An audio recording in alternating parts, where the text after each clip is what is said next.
Hi everybody, my name is Jeffrey Allen Ford. I belong to 16 different high IQ societies, including Mensa. I was featured on the cover of the July 2016 Mensa World Journal. I also belong to the 999 Society for people with IQs in the 99.9 percentile and above. Mine's above. And I'm also a member of the World Genius Directory, which is the who's who of the high IQ world. Last year, in January, I was honored in Michigan's House of Representatives for winning the World Genius Directory's Genius of the Year for America in the global election. I'm here today to speak with you about a very important topic called rapport. Rapport is an absolute necessity if you truly want to succeed in business and if you want to establish sound personal relationships with other people. Rapport simply means establishing an understanding and a feeling of connection with someone where communication can naturally occur. Rapport doesn't have to mean that you even like someone, and it definitely doesn't mean that you have to love someone. It just means that you're in a place where you can communicate and that communication can flow. Remember, most people, they don't make decisions based purely factually. So people might know that you're highly intelligent, they might know that you're very wonderful emotionally, they might know what you do for a living, they might know a lot about you. But people might not care about that if they don't care about you as a human being. Establishing rapport with someone helps you to develop that connection. Perhaps it'll help you if you consider this example. Imagine a favorite relative comes to visit you, and you're talking about all the great times you've had together, and rapport is absolutely high because you're sharing the things you have in common. But then they start talking about their politics. Yeah, and their politics are 180 degrees different than your politics. So you're no longer talking about what you share in common. You're talking about the differences you have with one another. Rapport starts to go down, down, down, and you begin to remember why you haven't seen this relative for a while, and you might even begin thinking about that clause in their will that's going to help to make you a very wealthy person someday. There's two important things to keep in mind about rapport. One is that people admire people who remind them of themselves. The other thing is that people also admire people who are like what they wish that they could be themselves. And since people admire people who remind them of themselves, it really helps us to gain rapport with people when we get to know them a little bit, so we can see what we have in common. And one of the ways that you can find out what you have in common with someone is to ask them questions so you can discover the things that you have in common. Now, good questions are not questions like, what's your favorite color? What kind of ice cream do you prefer? Vanilla, strawberry, chocolate? What kind of music do you listen to? Hey, who's your favorite Kardashian? These are not very imaginative questions. They don't show a lot of thought, and they don't have an incredible amount of originality, and they don't really help you get to know the person very well. So before you start asking people questions, first really stop to look at that person and also stop to think about the environment and the situation that you're in. Take notice of the person that you're with, and that'll give you clues about things that you can ask them questions about. For example, maybe you work out. Do they look like they work out? If so, you can say, hey, do you work out? Oh yeah, I work out. You work out? Yeah. Where do you work out at? Oh, I've worked out there too. Bam, rapport. You have something in common. Or perhaps they have a style that you admire that's maybe like your own somehow, or they're wearing an item of clothes that you find interesting. You can talk about that. You can, for example, if they're wearing a Ralph Lauren polo shirt, like I tend to wear, I could say, hey, I really love your shirt. I'm into Ralph Lauren polo too. Where did you pick that up at? Right? And then they can go, oh, I bought that at Macy's. And you go, Macy's, I love to shop at Macy's too, you know. And then, bam, you have that rapport with one another. Why? Because you have style in common. Another thing you can do is notice the age of the person. Are they in the same age range that you're in? If so, you have a certain era that you share in common. You can talk about things that happened in that era. Or perhaps you're not in the era that they grew up in, but yet you know something about that and you find it interesting. So you have a shared interest in common. That's a good way to establish rapport too, because a lot of people will love to talk about that. Another thing is, do you know if the person who you're with, are they a parent? Well, if you're a parent too, you can talk with them about shared experiences that parents tend to have. How did you handle that? Yeah, this is how I handle it too. Or, boy, I wish I would have thought of that. Thanks a lot for sharing that. Bam, commonality, parenthood. That's really, really huge. The next thing you can do is to think about the place where you're in, where you're meeting this person. Because you share that already in common because you're in the same place. You already have a shared experience. And you can just, if it's a business, for example, are you there to conduct business? Are you a buyer, a seller? Are you there to just shop? Maybe you're both consumers. And you could talk about that. Another thing that you could do is libraries and bookstores. That's a real easy place to find people with a shared interest if you're into books. But even if you're not, because you can go into different sections of a bookstore, see what people are interested in, and start talking about that subject.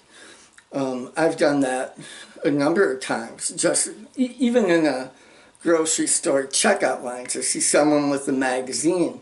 And that will spark a conversation really, really naturally. It's just amazing.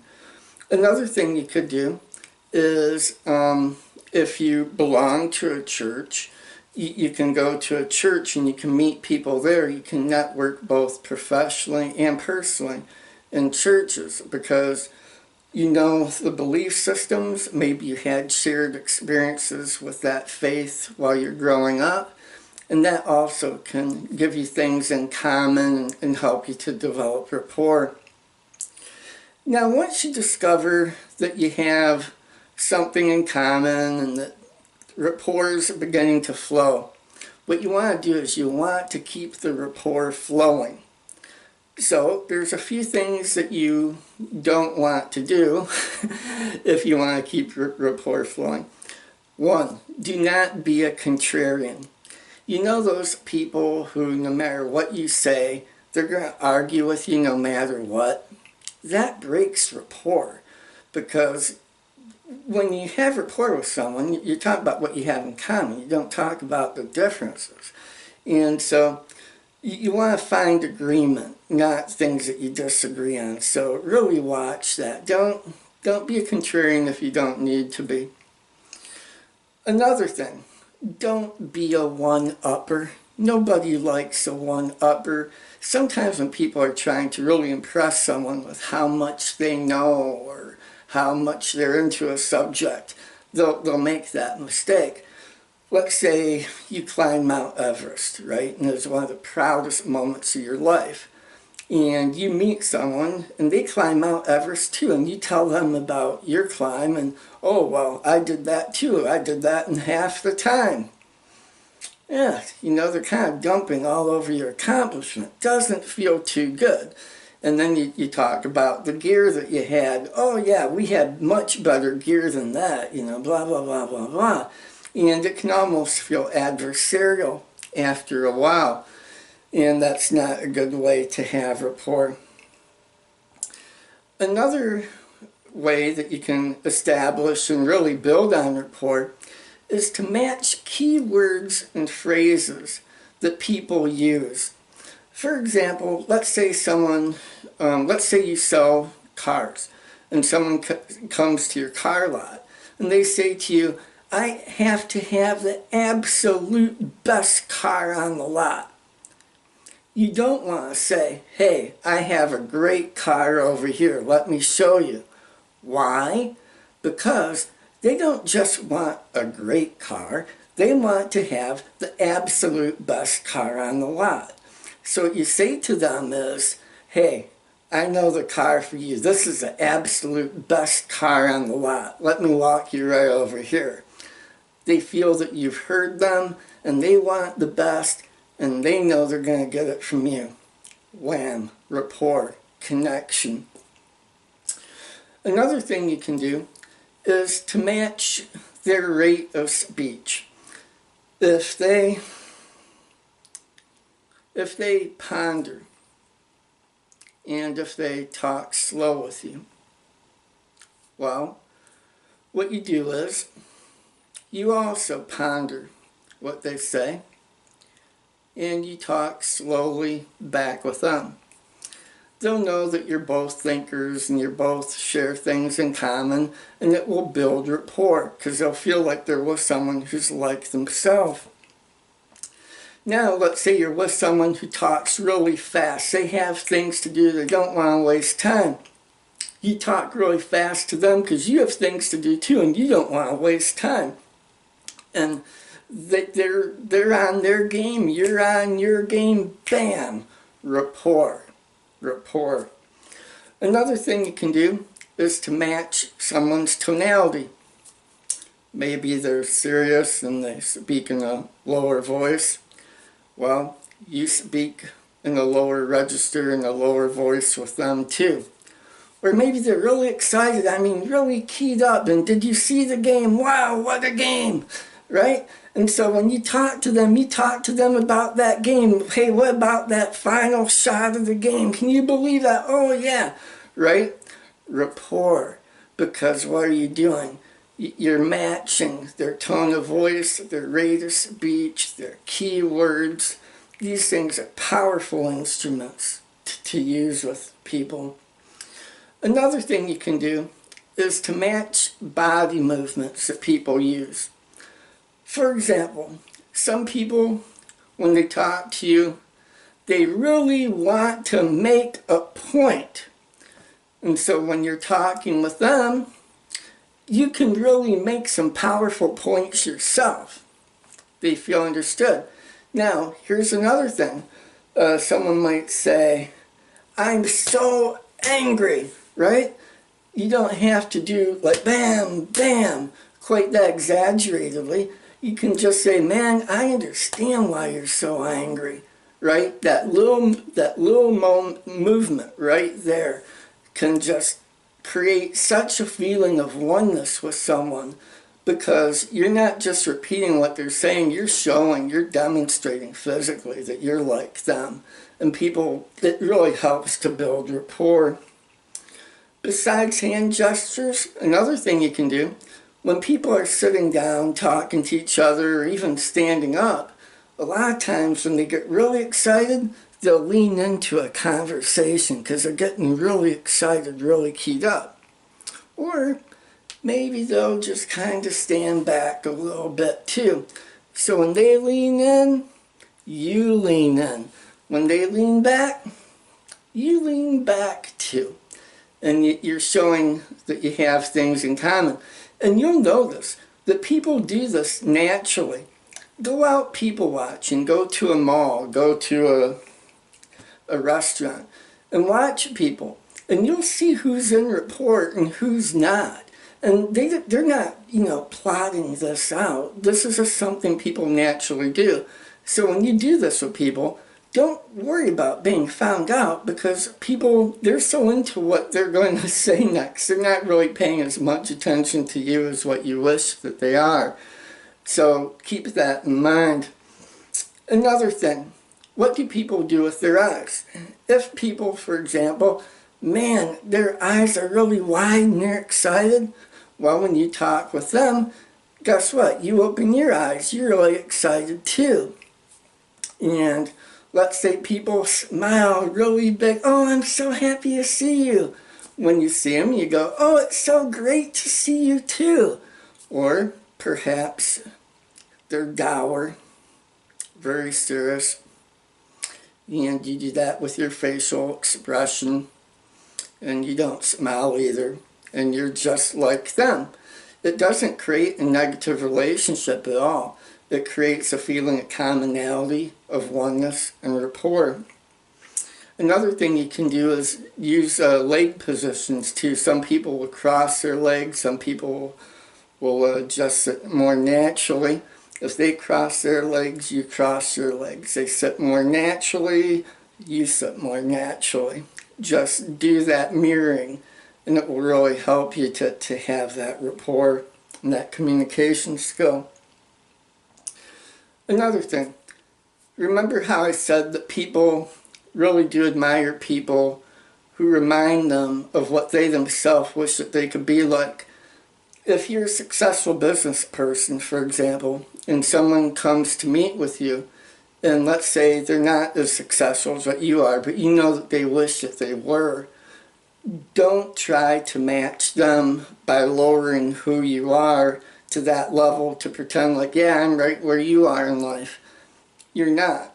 And they want to be where you're at, but kind of let them into your world, all right, in terms of conversationally. And that will help to establish rapport too. So there's times where you want to match things, and there's also times where you want to really stay exactly where you are, because people admire who you are. That's very important. Rapport skills can make a huge difference in your life, both professionally and in your personal life. It really pays to learn these skills, and after a while, they'll become second nature to you.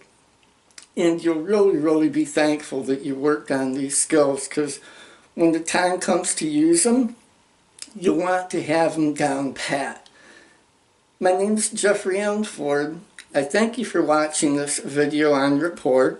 If you enjoyed it, please click the like button. And if you want to see more videos of mine on genius and intelligence, please remember to subscribe to my YouTube channel. Thank you for watching. Bye.